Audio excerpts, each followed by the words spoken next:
ल अहिले आमको मात्र सिजन होइन है, अहिले कटहरको पनि सिजन हो। कटहर हेर्नुहोस् यस्तो छ।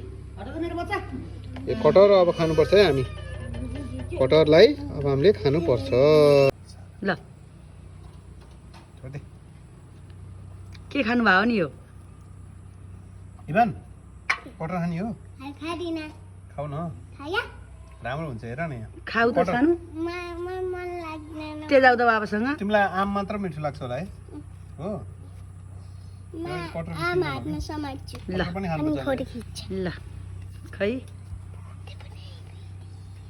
ओहो तिमी आम खानी, बाबा कतर खानी भनेपछि फलफुल खानुपर्छ।